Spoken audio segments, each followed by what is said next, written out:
Bueno, el año pasado fue un año realmente flojo en cuanto a la procuración de órganos, porque nos encontramos sin coordinadores hospitalarios de trasplante. ¿Quiénes son los coordinadores hospitalarios de trasplante?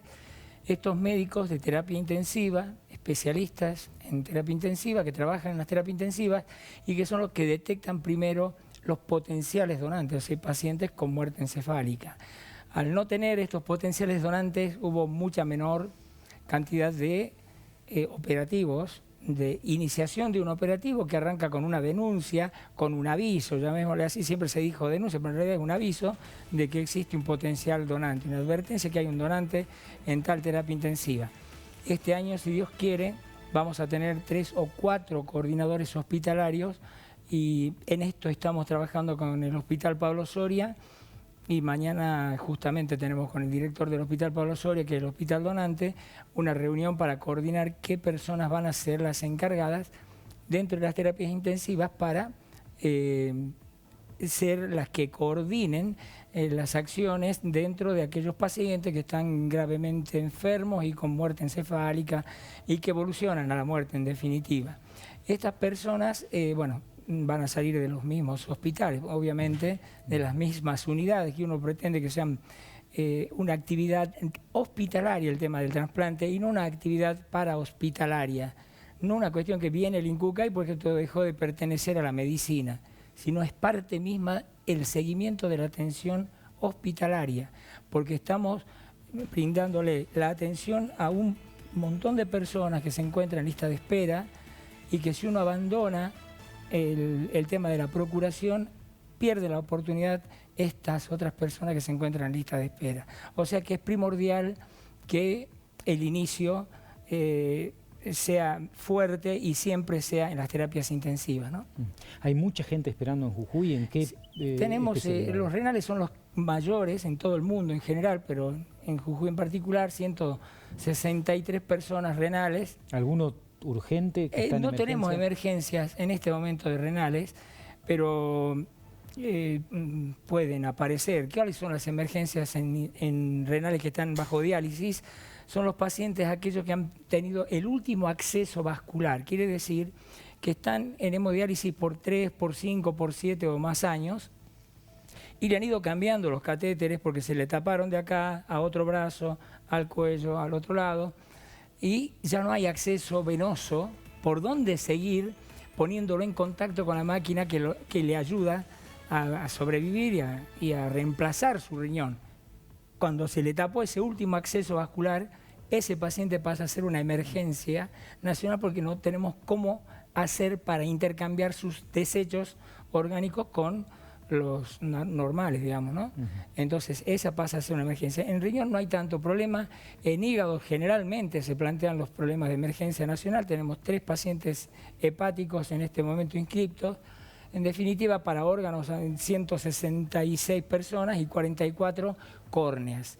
Son personas ciegas solamente por lesión corneal, no lesiones de la retina, no lesiones del cristalino, sino lesiones de la córnea, que es la primera película que cubre al ojo, la puerta de entrada a la luz, como siempre decimos, y que por miles de problemas, ya sea porque estuvieron trabajando con fuego, con soldadura sin máscara, con cal viva, etcétera, con una espina y lesión de la córnea, genera este tipo de problemas. Las infecciones virales, los herpes, etcétera, dan lesión de córnea y lo dejan ciego. Todo el resto del aparato ocular y el resto neurológico está perfecto, pero no tiene la puerta abierta a la luz, que es la primera película de milímetros, que es córnea, y que la verdad que con un fallecido, aún en el domicilio que sea donante, acá no necesitamos el tema de muerte encefálica porque la córnea tiene un periodo de isquemia que es de 6 horas. ¿Qué quiere decir esto? Que aún detenido el corazón con la muerte convencional, la inerme, ocurrida en la calle, ocurrida en la vía pública, ocurrida en la casa, en la sala de los hospitales, ese paciente que no tenga una contraindicación infecciosa, obviamente, SIDA, hepatitis, etcétera, ese paciente que acaba de fallecer, ese cadáver, es tranquilamente donante, puede ser donante de córneas y salvar a 2 de estos 44 ciegos por córneas. Claro. Entonces, es una tarea de concientización entre el personal sanitario y, por supuesto, la población también. Saber, nos han llamado por teléfono, mi mamá era donante, ha fallecido, la tengo en cama, sucede hace 3 o 4 años. Nos ha sucedido esto y uno tiene tiempo de mandar al especialista, va el oftalmólogo, ablación a las córneas y no hay que hacer muchos movimientos más, digamos, se extrae sangre para hacer análisis de saber que no tenga una infección este potencial donante y se extraen las córneas y bueno, esto es lo que pretendemos hacer en el Hospital Pablo Soria y creo que es un programa totalmente viable siempre que nos pongamos de acuerdo los profesionales. Claro, bien. Recién nos comentaba, doctor, también otro beneficio que se viene para aquellos que están a la espera de un trasplante o de alguna donación, una credencial, ¿no es cierto? ¿Cuáles son los principales beneficios y de qué manera va a funcionar? Es una credencial que se le otorga una protección integral para el que está en lista de espera o al que ha sido trasplantado, los dos. Bien. Por lo tanto, para estar en lista de espera o haber sido trasplantado, figuran en el SINTRA, que es el registro informático de trasplante nacional. De tal manera que de ninguna forma se podría, qué sé yo, falsificar esta credencial. Es una credencial donde figura el nombre de la persona y está firmada por la directora del INCUCAI, la doctora Baqué, que es la actual directora del INCUCAI, y mi firma, llevan las 2 firmas. Esto es para transporte gratuito, si tiene que ir a algún otro sitio para hacer un estudio, puede ir con acompañante gratuito, siempre que lo amerite la situación.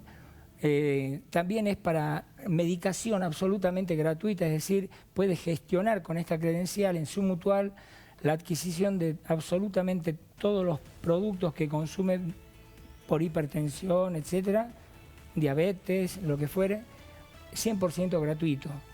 Y también conseguir trabajo en el Ministerio de Trabajo, inscribirse, se tiene que inscribir en realidad en el INCUCAI para que el INCUCAI haga una distribución acerca de qué es lo que sabe hacer esta persona, qué puede hacer, en qué se podría desempeñar y en caso de no poder trabajar por invalidez pedir una pensión.